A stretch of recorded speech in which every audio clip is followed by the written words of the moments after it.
So when we get to the point of the gay and lesbian alliance, the women in the alliance, or lesbians, feel the real struggle for them is not their lesbianness, but their feminineness. They see the injustice is much more a matter of gender than it is sexuality or orientation. So they're primarily concerned on such issues as that, the woeful continuing inequity in such a simple, basic thing as pay, for example. We're still, what is it they say, 75 cents for the male dollar for the same work? Or lower, yeah. Yeah. 60 something. And then of course they see, and like any movement, the feminists, it's beginning to change a little bit now, interestingly enough. But for many years, very understandably, they saw things in rather extreme terms. This is when we've heard so much about the patriarchalism and the excesses of the male-dominated society, so on and so forth. Not to say that this was, wasn't based in fact. Much of it was. But like anything else, you can have extremists, and we've had a number of those in our immediate area. And they have not been willing or able, perhaps, to, in the interest of our common, as gays and lesbians, fighting against the extremes of homophobia, haven't been able to get those together, as it were, and make common cause quite as well as otherwise we would have been able to do, because that just has not been their main focus. I think that's probably the main reason why it hasn't, why there has been such disunity on along that line. What do you think may repair it? Just time, or feel there is a repairing it? Well, on that part of our alliance, I think it would be useful if we had some,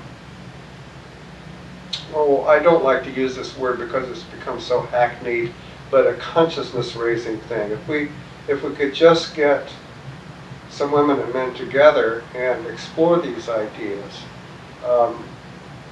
and again, it's very, very important, if and when that were to happen, is to let everybody have their say.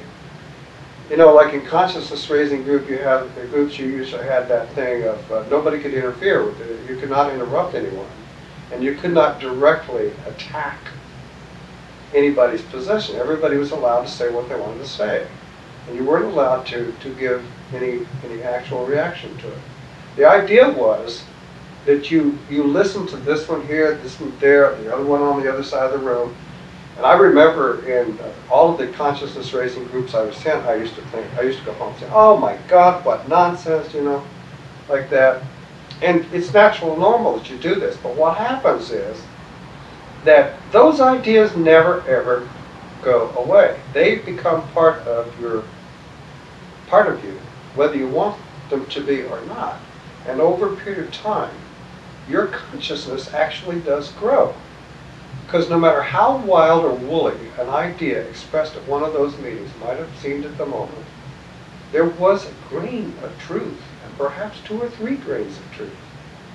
And that becomes part of your being.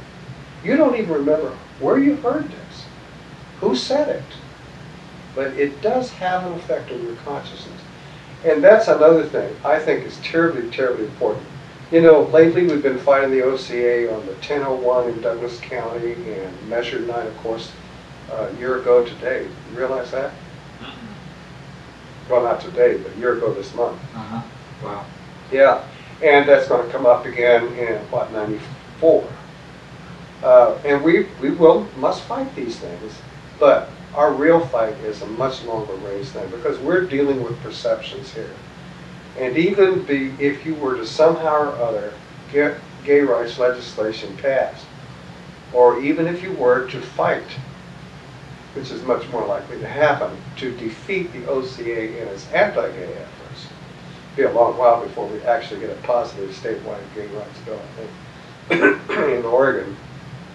But even if we were to defeat these, we still will not have really effectively decreased the amount of homophobia that exists in people. Now, 1001 was passed in Douglas County by 75% of the vote. That's pretty frightening. That means 75% of the voting people in this county really don't feel very well toward us. In varying degrees hostile. The rewording, they call it Son of Nine, the rewording of it made it possible for them to vote for it, because it softened the language. But the basic idea was there. And they found it acceptable. 75% of them. That's, in terms of the social climate, that's pretty dismal. So, the thing I'm trying to say is, even though if we were to defeat those things, and I think on a statewide level we will be able to defeat it, we still will not have done anything to reduce that sum total of homophobia that exists in the human heart in 75% of the people. So we've got to play for the long goal, the long range goals, change perceptions. So what we have to do on a very much larger level is like massive consciousness raising. It's kind of like a boggling picture, but the idea of getting a mass of people together in a large auditorium and have some rules, you know, non-confrontational, that we can't have confrontation. This is a time for the Opal, what's her name? Van Comer? Opal Van Comer, to get up with her little pillbox hat and say her piece without having someone from the Gay and Lesbian Alliance shouting her down and calling her homophobic or calling her names. You see, let her speak.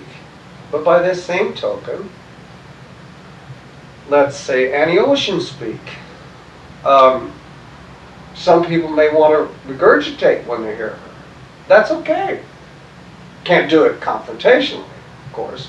And let Rick Mayhew get up and say what he wants to say. Let Mark Miller get up and say what he wants to say. Now the thing is, if we do this over a long period of time, we're not going to get any immediate reaction. We're not going to people signing up to just say, hey, I changed my mind. I used to be a bigot, but I'm not a bigot anymore, and I'm on your side now. No, that's not going to happen. But over a period of time, if that happens over and over again with more and more frequency, little by little, this perception will change. And not just upon the part of the people from the OCA, we will realize that they are not. We as gay and lesbian people will realize that they are not as bad as we thought they were.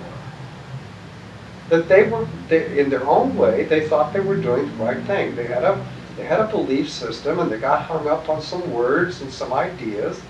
They sort of got fixed, entrenched in these attitudes. And I used that expression once before. The liberation that we seek should not just be for ourselves. You know, we use that word closet. Those people are in a closet too. Everybody needs to get out of these damn little closets. They're too little. The human heart is so much bigger than that. It needs to have room. I think about the OCA people as living in a tiny, tiny way, you know, and we ought to liberate them and make them realize that, hey, you can live a much bigger, fuller life. Relax. Hey, you're apt to live only 75 years. It's no big deal. You know, relax and enjoy yourself. Just enjoy God's, sunshine, whenever we get in here, and sort of release yourself, you know. So the liberation is on a very, very wide basis. I think if we could do that, it would take a long time, but it would happen. We're talking about the OCA and